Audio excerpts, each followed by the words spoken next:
창세기 45장 1절부터 8절까지입니다. 요셉이 시종하는 자들 앞에서 그 정을 억제하지 못하여 소리질러 모든 사람을 자기에게서 물러가라 하고 그 형제들에게 자기를 알리니 그때에 그와 함께한 다른 사람이 없었더라. 요셉이 큰 소리로 우니 애굽 사람에게 들리며 바로의 궁중에 들리더라. 요셉이 그 형들에게 이르되 나는 요셉이라 내 아버지께서 아직 살아 계시니까 형들이 그 앞에서 놀라서 대답하지 못하더라. 요셉이 형들에게 이르되 내게로 가까이 오소서. 그들이 가까이 가니 이르되 나는 당신들의 아우 요셉이니 당신들이 애굽의 판자라. 당신들이 나를 이곳에 팔았다고 해서 근심하지 마소서. 한탄하지 마소서. 하나님이 생명을 구원하시려고 나를 당신들보다 먼저 보내셨나이다. 이 땅에 2년 동안 흉년이 들었으나 아직 5년은 밭갈이도 못하고 추수도 못할지라. 하나님이 큰 구원으로 당신들의 생명을 보존하고 당신들의 후손을 세상에 두시려고 나를 당신들보다 먼저 보내셨나니 그런즉 나를 이리로 보낸 이는 당신들이 아니요 하나님이시라. 하나님이 나를 바로에게 아버지로 삼으시고 그 온 집의 주로 삼으시며 애굽 온 땅의 통치자로 삼으셨나이다. 아멘. 기도하겠습니다. 하나님께서 이 세상 만물을 주관하시고 우리의 모든 삶도 간섭하시며 인도해 가십니다. 하나님이 어떠한 뜻으로 우리에게 어떠한 목적을 가지고 일하시는가를 오늘 말씀 안에서 생각하게 하시고 우리에게 주어진 모든 삶에서 온전히 하나님의 은혜와 사랑만을 찾아갈 수 있도록 말씀 속에 저희를 붙들어 주시옵소서. 예수님 이름으로 기도합니다. 아멘. 요셉이 오늘 본문에서 이제 형들에게 자기 정체를 밝히게 됩니다. 그동안 요셉이 형제들을 두 번씩 만났죠. 두 번 만났는데 정체를 밝히지를 않았습니다. 그 이유는 형들을 시험하기 위해서라겠습니다. 그 형들이 자기를 시기 위해서 이제 버렸는데 그 형들이 어떻게 달라졌는가 그걸 알기 위해서 정체를 드러내지 않고 형제를 시험해 왔던 것이죠. 처음에 형들을 만났을 때에는 정탐꾼이라 모함을 했고 두 번째 만났을 때에는 베냐민을 도둑으로 또 모함을 했습니다. 이 모든 것도 형들이 어떻게 달라졌는가 그걸 알기 위한 의도라고 말씀을 드렸습니다. 요셉이 자기 감정을 그렇게 이제 억누르면서 자기 정체를 숨기고 형들을 시험하는 그런 일을 했던 것은 요셉이 하나님의 그 뜻을 알았기 때문이었다고 말씀을 드렸는데 그 4절 5절 다시 보시면은 요셉이 형들에게 이르되 내게로 가까이 오소서. 그들이 가까이 가니 이르되 나는 당신들의 아우 요셉이니 당신들이 애굽의 판자라. 당신들이 나를 이곳에 팔았다고 해서 근심하지 마소서. 한탄하지 마소서. 하나님이 생명을 구원하시려고 나를 당신들보다 먼저 보내셨나이다. 이게 요셉이 자기에게 일어났던 일들, 그 상황들에 대한 이해였습니다.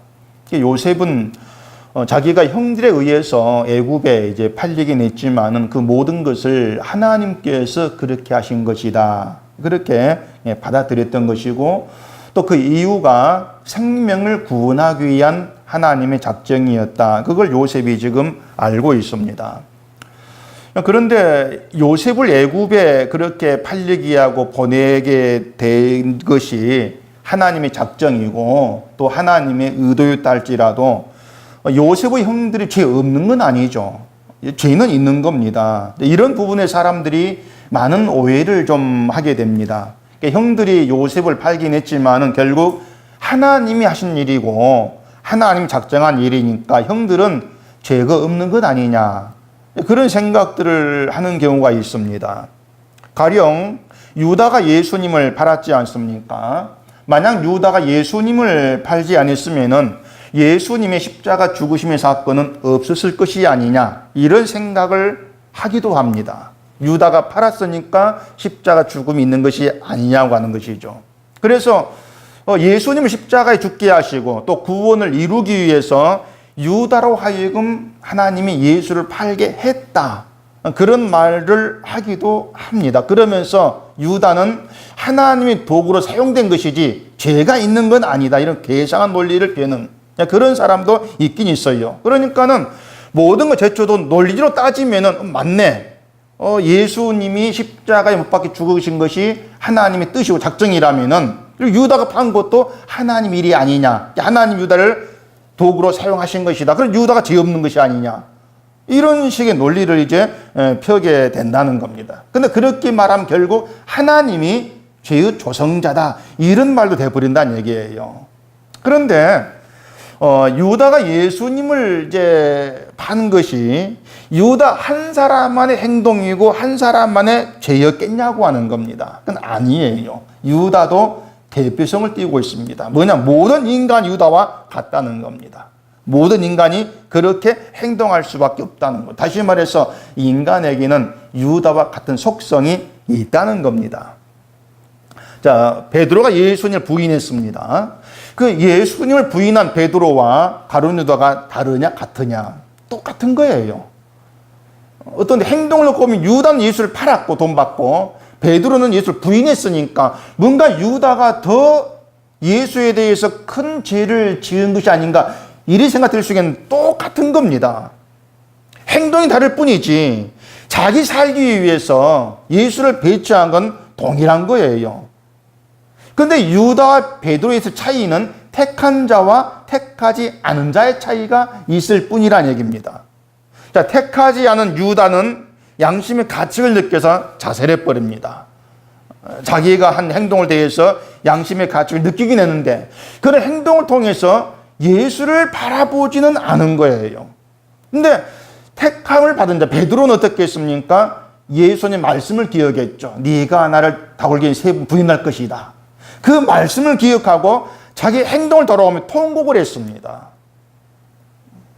그러니까 모든 인간이 죄 가운데 행동하는 건 같습니다. 똑같습니다. 따라서 유다가 예수를 팔지를 않았다면은 이런 말도 사실 할 필요가 없는 거예요. 그래도 굳이 얘기하자면은 유다가 팔지 않았으면은 유다와 똑같은 속성의 다른 인간 등장했을 거라고 말입니다. 다른 인간 등장했을 거예요. 세상은요, 제2, 제3, 제4, 제5의 유다가 얼마나 있어요. 말씀드린 대로 모든 인간이 유다의 속성을 가지고 살아가는 겁니다. 그래서 유다의 사건은 과거 일이 아니죠. 현재에도 계속 발생하는 현재 진행형이에요. 우리가 유다처럼 행동을 하고 있다는 겁니다. 우리 세상 마지막 날까지 예수를 팔아먹고 내 이익을 쫓는 그런 우리의 속성을 가지고 계속 살아갈 것이라고 하는 거예요. 하나님이 요셉을 애굽으로 먼저 보내실 때에 야곱의 아들들이 요셉을 팔게 하시는 그런 방식으로 보내셨지 않습니까? 팔려기 위해서. 근데 그렇게 하신 것은 야곱의 아들들에게 요셉을 시기한 마음이 없었는데 하나님이 그 시기심을 집어넣어 가지고 요셉 팔게 하신 것. 그게 아닌 거예요. 만약 그런 것이라면은 요셉을 팔린 일에 대해서 야곱의 아들들은 말 그대로 죄 없다 할 수 있습니다. 시기심이 없었는데 하나님 집은 넣어가지고 요셉 팔았다면 야곱의 아들들은 죄 없는 것 아닙니까? 근데 그게 아니에요. 인간 누구에게나 시기심이 있는 겁니다. 유다의 속성도 있는 것이고 야곱 아들들의 시기의 속성도 있는 것이고 모든 인간 똑같아요. 그걸 최초로 보여준 사람이 가인이지 않습니까? 하나님이 아벨 제사만 받았다. 여기에 대해서 시기했단 말이에요. 그것이나 야곱이 요셉만 사랑하고 자신들이 요셉에게 저라는 꿈 얘기 듣고 시기한 그거나 똑같은 겁니다. 야곱의 아들들 가인 똑같은 것이고 오늘 우리와 가인 똑같은 것이고 똑같은 거예요. 가인의 시기심이 야곱의 아들들의 시기심입니다. 모든 인간들에게는 속성이죠.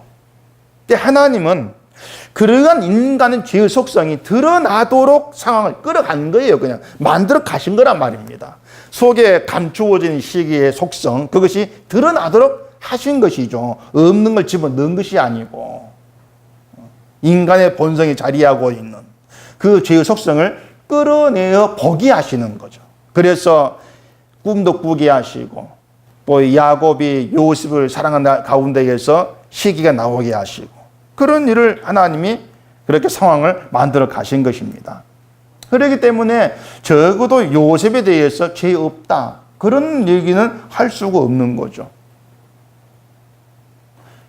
예수님도 다르지가 않습니다. 만약 예수님이 십자가 죽으실 때에 사람들을 시켜서 자 나를 십자가에 못 박아라 이런 방식으로 죽으셨다면은 어떻게 되겠습니까?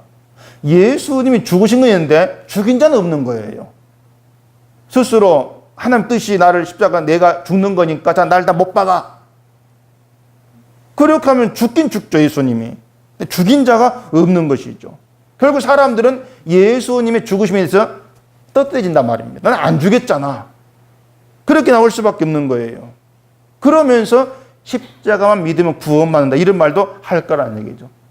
그렇게 되면은 십자가는 철저하게 인간 구원용이 되어버립니다. 믿기만 하면 돼 이런 식으로. 죄에 대한 애통과 회개가 없이 십자가를 믿으면 다 구원받아. 이런 말을 할 수밖에 없는 것이죠. 그러니까 예수님이 유다에게 팔리고 또 제사장 바리새인 이들이 붙들려 가지고 하나님 못하겠다 이런 제목으로 십자가에 죽으신 것은 야곱의 아들들과 동일하게 우리가 다 그런 존재임을 드러내고 있는 겁니다. 그걸 전제를 해야 된단 말이에요. 그렇기 때문에 그 십자가 앞에서는 누구도 죄인이 아닐 수가 없는 거죠. 죄 없다 할 사람이 아무도 없는 거예요. 그래서 그 십자가 앞에 나올 때는 모두가 다 예수를 죽인 자로 죄인으로 나와야 되는 것이고 그게 십자가의 세계이고 그걸 교회라고 하기 때문에 교회에는 의인은 없는 거예요. 진짜 교회에 의인은 없습니다. 교회에 의인이 없다는 것은 신앙이 좋은 사람 나쁜 사람으로 구분될 수가 없다는 거예요. 교회에서는. 사실 신앙이 나쁘다 이런 말 자체가 성립이 안 됩니다. 신앙은 신앙이 있다 없다 믿음이 있다 없다 이렇게 나누어지는 것이지 신앙이 좋다 나쁘다 이렇게 구분되어 나누어지는 건 아니에요. 신앙이 나쁘다는 건 어쨌든 신앙이 있다는 것인데 신앙이 있다는 것 자체가 믿음이 있다는 것 아닙니까? 근데 그 믿음에 나쁜 믿음이랑 있을 수가 없지 않나요? 나쁜 믿음이라는 게. 신앙이 나쁘다 아예 처음부터 신앙이 없는 것이죠.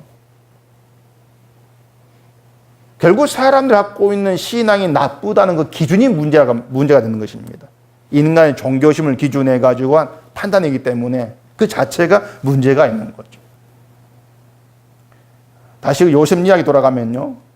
자, 요셉은 자기가 애굽에 팔린 것이 하나님의 뜻이다, 작정이다 이걸 이제 알았단 말이에요. 그리고 자기를 먼저 애굽 보내신 아버지 하나님의 뜻은 야곱 가문의 생명의 구원을 위해서다. 이것을 요셉이 알았습니다. 그러면 성들에게 그 사실을 얘기하면서 한탄하지도 말고 근심하지도 마세요. 이렇게 얘기를 하는 거죠.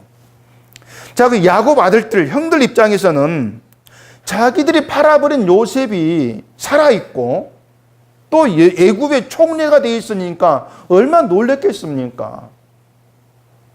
아버지가 살아계시나 이 요셉 물음에 대해서 대답도 못할 정도로 충격을 받은 거예요. 그렇게 놀라는 것은 요셉이 살아있다는 거 그것도 있겠고 또 총리라는 이것도 있겠지만은 무엇보다도 자기들이 요셉을 팔아버렸다. 근데 그 요셉 총리가 되었다. 그 고난으로 우리를 죽일 수도 있다. 아마 그런 두려움이 있었을 거랄 말이죠. 그런 두려움까지도. 그동안 자신들을 정탐꾼으로 모함하고 도둑으로 모함한 것도 모두 자기들을 미워하고 뭔가 복수하려는 그런 것이 아닌가 이런 생각도 할 수가 있겠죠. 그리고 요셉이 그걸 이제 알고는 나를 이곳에 팔았다고 해서 근심하지 마세요. 그렇게 얘기를 하고 있는 겁니다. 요셉이 형들을 그렇게 대하는 걸 보면은 뭐 요셉이 마음이 좋다거나 또 형제에 대한 사랑이 강하기 때문이라 이렇게 생각할 수 있는데 사실 그건 인간적인 생각일 뿐이지 요셉은 그렇게 지금 보고 있지를 않습니다. 요셉은 형들에 대한 분노가 전혀 없어요. 자기를 팔아버린 형에 대해서 뭔가 조금이라도 화를 낼 법도 한데 전혀 화내지 않고 오히려 자기를 파는 것 때문에 두려워하는 그 형들을 다독거립니다. 근심하지 말고 한탄되지 말라고. 하나님 하신 일이니까 걱정하지 말라고. 다독거리지 않습니까? 요셉이 그렇게 반응하는 것은 모든 일이 하나님에 의해 되어진 일이다. 그걸 전제하고 지금 하고 있는 거예요. 그래서 책임을 형들에게 안 돌리는 겁니다. 하나님이 한 일입니다. 다시 말해 지금 요셉은 하나님이 하신 일에 대해서 순종하고 있는 것이죠. 그대로 받아들이고 있는 거예요. 요셉이 애굽에 팔리는 것이 하나님의 뜻이라 할지라도 그 모든 건 요셉 자기를 위해서가 아니고 형들의 구원을 위해서란 말입니다. 요셉을 위한 일이 아니에요. 그런데 요셉은 하나님의 뜻에 전적으로 순종 받아들이고 있는 겁니다. 그 증거가 자기를 팔아버린 형에 대해서 전혀 분노가 없다는 것이에요. 이렇게 애굽에서 종이 되고 고통을 겪는 그런 길을 걸었다 할지라도 그게 하나님의 뜻이기에 받아들이는 것, 순종하는 것, 이걸 온유라고 그럽니다. 온유하다. 그런 온유를 보이신 분이 예수님이지 않습니까? 예수님 자기를 가리켜서 마음이 온유 겸손하다 이렇게 말씀했거든요. 우린 그 온유라고 하는 것을 어떤 성격적인 것, 성품적인 것 이렇게 이해하는 경우가 많아요. 화를 내지 않고 말을 부드럽게 하고 이런 의미로 이제 많이들 이해합니다. 근데 복음서에서 예수님 활동했던 그 내용들을 보면은요, 예수님 마냥 그렇게 막 부드럽게 그렇게 하지를 않았습니다. 바리새인에 대해서는 예수님이 온유하신 분이 아니었어요. 그래서 성격 부드러운 분이 아니었어요. 화 있을진저 책망을 엄청 했지 않습니까? 더군다나 독사 자식이란 독수를 날렸습니다. 독사의 새끼단. 그런 예수님 보고 성품이 참 부드럽습니다. 그렇게 말하기가 곤란하죠. 또 신앙의 문제에서 그 성격이 그런 데 필요하다면은 사도들도 그런 얘기를 했을 겁니다. 너희들 성격이 이렇게 부드러워야 된다. 근데 사도들은 전혀 그런 말을 한 적이 없잖아요. 그래서 예수님의 온유라고 하는 것 어떤 성품, 성격 이런 의미가 아니고 하나님과의 관계에 생각을 해야 합니다. 하나님 관계에서. 그러니까 예수님의 온유는요, 하나님 관계에서 하나님에 대해 온유한 거였습니다. 하나님에 대해서. 사람에 대해서가 아니고. 가령 그 자녀들이 부모에게 막 화내고 짜증낼 때 보면은 대개 그 하기 싫은 일을 시킬 때, 그때가 많지 않습니까? 만약 부모가 말한 것을 당연히 내가 순종해야 될 것으로 생각한다면 부모가 어떤 요구를 해도 화내거나 거부하지 않을 거예요. 그래, 예수님의 온유는요, 하나님이 요구하신, 말씀하신 그 뜻에 전혀 거부하지 않고 그대로 받아들인 순종이었습니다. 그걸 온유로 하는 겁니다. 하나님에 대해서 분노가 없다, 원망이 없다는 거죠. 어떤 경우에서도. 그 예수님의 온유가 십자가로 증거되었죠. 예수는 자기의 길이 십자가에 죽는 것이다 아셨잖아요. 그러면 그 길을 가셨어요. 전혀 원망이 없이. 자, 그럼 우리가 내 인생에 대해서 하나님의 뜻을 우리가 미리 알았다고 합시다. 그대로 순종할 수가 있겠습니까? 우리가 살면서 여러 일을 겪고 살아갑니다. 그러면서 왜 내게 이런 일이 있는지 그걸 몰라서 답답해하는 경우가 있잖아요. 그럼 우리가 내 삶에서 왜 이런 일이 있는지 그걸 알았다면 답답해하지 않고 그걸 받아들이고 순종할 수 있겠냐고 하는 것이죠. 우리는 그렇게 안 합니다. 절대 그렇게 못 합니다. 이게 하나님의 뜻이랄지라도 설사 예수님처럼 내게 득이 된 것이 아니라 내가 죽는 길이다. 그렇게 요구하신다면 왜 내가 그래야 됩니까? 우리는 그렇게 원망할 사람들이에요. 항상 내 중심이니까. 결국 우리는 온유한 사람들이 아닙니다. 하나님에 의해서 철저하게 내 중심에서 원망과 또한 어떤 분노로서 대적하는 그러한 존재밖에 되지를 않는 거예요. 지금 내가 어떤 고생을 한다면은 그 고생 끝에 복을 주려고 그렇게 하고 계신다. 그런 말 들으면 고생할 좀, 기분은 나겠죠. 그래? 고생 끝난 복을 받아. 그럼 참고 견딜게. 그렇게 나올 거예요. 근데 지금 내 고생하는 것이 누군가를 구원을 위해서 너를 고생시키는 거야. 이렇게 말하면 우리 납득하겠습니까? 왜 남의 구원을 내가 이런 고생을 해야 됩니까? 우리 그렇게 나올 사람들밖에 안 되는 거예요. 더군다나 나를 미워하고 내 원수 같은 그런 사람 구원을 위해서 내 고생한다. 우리는 그렇게 안 받은 사람들입니다. 그렇기 때문에 온유하지 못한 게 인간이라는 거죠. 하나님에 대해서. 평생을 화 한 번 안 내고 산 사람이랄지라도 하나님에 대해서는 온유하지를 못합니다. 욥이 그 자식과 재산 다 날아가고 나서 주신 자도 여호와시고 거두신 자도 여호와십니다. 이렇게 이제 얘기하면서 원망을 안 했거든요. 그게 곁으로 보면은 요셉이 참 주어진 재난을 받아들이고 순종하는 것들이 보입니다. 욥이. 근데 욥은요, 단지 죄 짓지 않기 위해서 원망하지 않은 거예요. 하나님의 일에 순종하고 받아들이는 그런 차원이 아니고 난 죄 짓지 않겠다는. 그게 욥의 생각이었습니다. 욥도요, 하나님의 뜻을 몰라가지고 답답해했습니다. 그래서 자기 생일까지 저주했잖아요. 결국 욥도 하나님을 원망하진 않았지만은 온유하다고 할 수 없는 사람이에요. 욥이 몰랐던 것이 뭐냐면은 모든 상황이 자기의 구원을 위한 것이다. 그걸 몰랐던 거예요. 생명을 위한 것이다.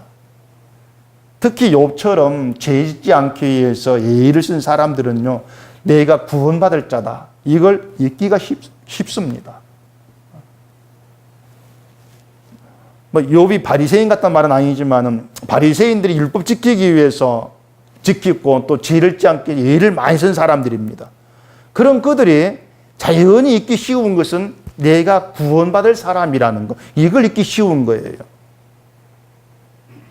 결국 하나님은요, 욥을 하나님이 누구신가를 아는 상황으로 몰아가는 겁니다. 하나님을 알기 위한 상황으로. 결국 그것은 죄 짓지 않으려고 예를 쓰고 살아가는 그 삶이 전부가 아니라는 거예요. 우리가 잊지 말아야 될 것은요, 나는 구원받아야 될 사람이고 따라서 하나님 모든 상황을 나를 구원하기 위한 상황으로 몰아가신다는 겁니다. 그게 우리가 주제해야 될 내용들, 우리 삶에 대한 시각이에요. 다시 말해서 육신을 위해서가 아니고 우리 생명의 영혼을 위해서 하나님이 우리 삶을 간섭하시고 끌어가신다는 얘기죠. 그래서 신자의 온유는 모든 상황이 구원을 위한 상황입니다. 받아들이는 겁니다. 그게 믿음에 의한 온유로 할 수가 있죠. 뭐 예수만 믿으면 됐지, 뭐 구원을 위한 상황은 또 뭐냐, 이런 생각도 할 수 있겠지만은 우리가 예수를 믿는지 또 다른 걸 믿는지 어떻게 알겠습니까? 기독교는 누구나 예수를 믿는다 그래요.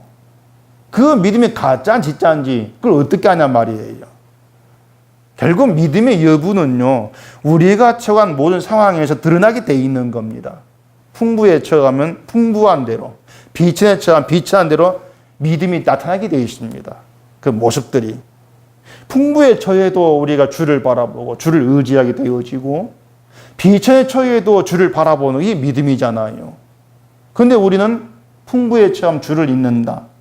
풍부함을 누리는 재미로 살아가 버리고, 비천에 처하면 하나님을 원망하고, 그렇게 우리의 믿음 없음이 드러나는 것이죠. 그걸 통해서 결국 우리가 주가 아니면은 믿음이 할 수 없는 자임을 늘 드러내시는 겁니다. 그렇게 우리로 하여금 주를 바라보게 하는 것, 이게 우리의 삶이고 하나님이 일으킨 상황이라면 결국은 우리의 모든 삶은 구원을 위한 것이다.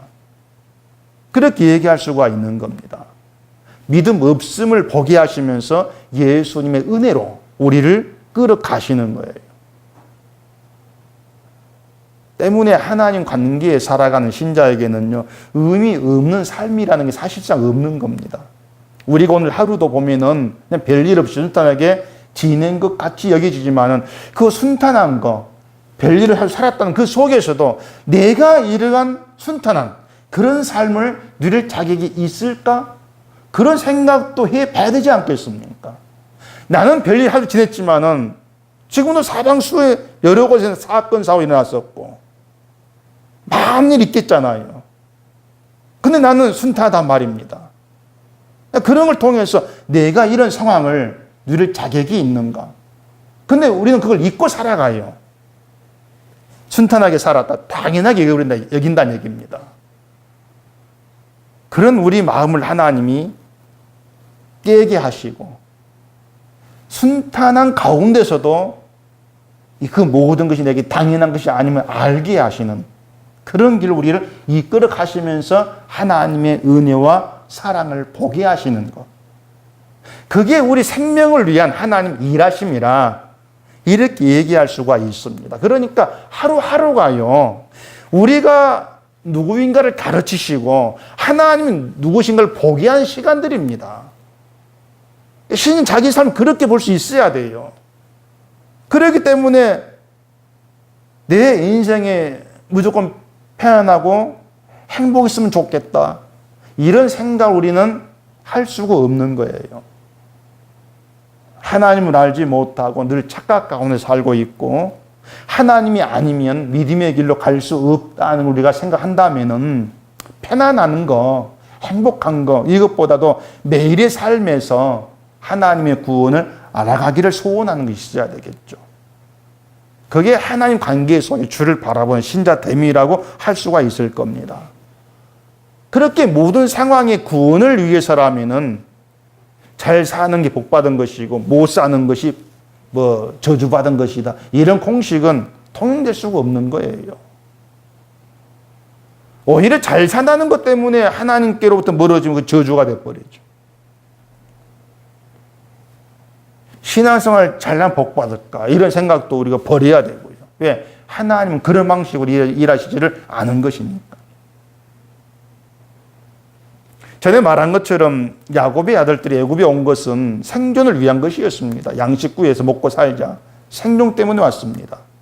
생존을 위해서 살아가는 야곱의 아들들을 하나님은 요셉을 만나게 하심으로써 죄를 깨닫게 하고 괴로움이 있게 하고 생명의 구원으로 끌어가시는 겁니다. 생명에 관심이 없는 그들을 때문에 신자는 어떤 삶에서도 그렇게 나를 붙들어서 생명으로 끌어가시는 그 하나님 우리가 알게 되어지면은 모든 게 하나님의 은혜입니다. 이런 고백을 할 수밖에 없는 겁니다. 그게 신자거든요.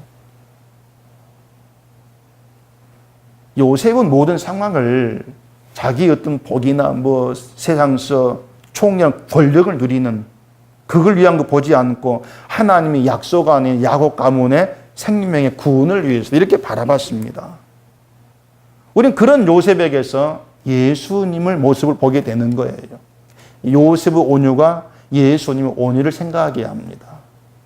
그 7절, 8절 보시면은 하나님이 큰 구원으로 당신들의 생명을 보존하고 당신들의 후손을 세상에 두시려고 나를 당신들보다 먼저 보내셨나니 그런즉 나를 이리로 보낸 이는 당신들이 아니요 하나님이시라. 하나님이 나를 바로에게 아버지로 삼으시고 그 온 집의 주로 삼으시며 애굽 온 땅의 통치자로 삼으셨나이다. 요셉은 자신을 바로에게 아버지로 삼았다. 온 땅의 주로 통치자 삼았다. 이렇게 얘기하고 있습니다. 즉 온 세상이 요셉 아래에 있는 거예요. 우리 그걸 통해서 지금 예수님 모습을 보고 있는 것입니다. 하나님의 큰 구원으로 야곱 가문 생명을 보존하고 후손을 세상에 두시려고 요셉을 먼저 보내셨다면은 결국 야곱 가문의 구원은 요셉과 연결되어 있는 것이죠. 야곱의 신앙 열심 노력과 상관이 없이 마찬가지로 우리의 구원도 우리 열심과 상관없이 이 땅에 오신 예수 그리스도 세상의 통치자 주가 되시는 주님과 연결되어 있는 겁니다. 그래서 우리에게 필요한 것은 예수 그리스도로 인해서 우리가 어떤 은혜 안에 있는가 그걸 아는 겁니다. 그게 우리에게 늘 살아 있어야 돼요. 요셉이 형들에게 복수를 해도 형들은 사실 할 말이 없지 않습니까? 요새 버렸으니까, 죄 지었으니까 할 말 없잖아요. 마찬가지로 예수님이 우리에게 복수하신다 해도 할 말이 없습니다, 우리는. 예수를 판 자들이 아닙니까? 날마다 우리는 세상 보면서 예수를 부인한 그런 길로 가기를 애쓴 게 우리지 않습니까? 그런데 예수님 우리에게 죄를 묻지를 않으신 것입니다. 복수하지도 않으시잖아요. 결국 죽어야 될 자가 죽지 아니하고 예수님의 은혜의 세계에 들어와 있다. 우리는 그 현실 속에서 그 사랑과 자비를 볼 수 있는 것. 그게 우리 가운데 있어야 하는 겁니다. 우리는요, 예수 그리스도의 용서의 세계에 들어와 있다는 것, 그 하나만으로도 할 말이 없는 사람들입니다. 사실상. 하나님께 그 어떤 얘기도 우리 할 수가 없는, 그것만 우리는 족합니다. 왜? 그것도 누릴 자격이 없는 거예요, 우리들이니까요. 그런 고백을 우리는 할 수밖에 없는 거예요. 그런데 우리는 그런 용서의 세계를 늘 잊고 살기 때문에 늘 이 땅의 생존과 연결된 것들을 가지려고 하고, 그걸 달라고 하고, 없으면 불평하고, 늘 그런 모습을 내보이는 것이죠. 그런 우리의 구원을 위해서 예수 이 땅에 오셨고, 십자가에 피 흘려 죽으셨습니다. 그 예수님 우리의 소망일 수밖에 없는 것이고, 우리의 구원일 수밖에 없는 것이죠. 우리는 이런 말 속에서, 그 당연하지. 난 그렇게 예수를 잘 믿고 살아갑니다. 그런 생각을 하실지 모르겠지만, 우리의 삶을 뜯어보면 전혀 그렇지를 않습니다. 우리는 늘 야곱의 아들들처럼 내 생존을 위해 살아갑니다. 생존을 위해서 우리는. 그런 우리를 하나님은 예수를 만나게 하시면서 생명의 구원으로 끌어가십니다. 그렇기 때문에 우리의 구원이 가능한 거예요. 내 노력과 상관없이. 그런 하나님이 일하신 우리가 보게 되면서 하나님께 감사할 수밖에 없는 것. 그 은혜만이 나에게 복입니다. 그런 고백을 할 수밖에 없는 것. 그게 바로 신자라는 것을 우리가 늘 기억하시고, 우리의 모든 삶의 길에 생명의 구원을 일하시는 하나님의 은혜와 그 사랑만을 바라볼 수 있기를 바랍니다. 기도하겠습니다. 우리 아버지 하나님, 늘 생존을 위해 살아가는 우리의 욕망과 상관없이 하나님은 우리 생명의 구원을 위해서 일하고 계신다는 것을 오늘도 말씀을 통해서 알게 되어집니다. 우리 늘 내가 예수를 잘 믿고 있고, 내가 예수를 붙들면서 믿음의 일을 잘 하고 있다 생각하지만은 우리의 실상은 늘 이 세상으로 치우쳐 있는 그 악한 속성을 가지고 살아가는 존재밖에 되지를 않습니다. 우리가 야곱의 아들들과 같은 것이고, 우리가 유다고, 우리가 베드로입니다. 그런 우리를 붙드셔서 생명으로 끌어가시는 하나님 그 크신 은혜가 우리의 큰 구원이 된다는 것을 늘 깨달아 알게 하시고, 하나님의 은혜와 사랑 안에서 하나님으로만 감사하며 살아가는 저희가 되게 해 주시옵소서. 예수님 이름으로 기도합니다. 아멘.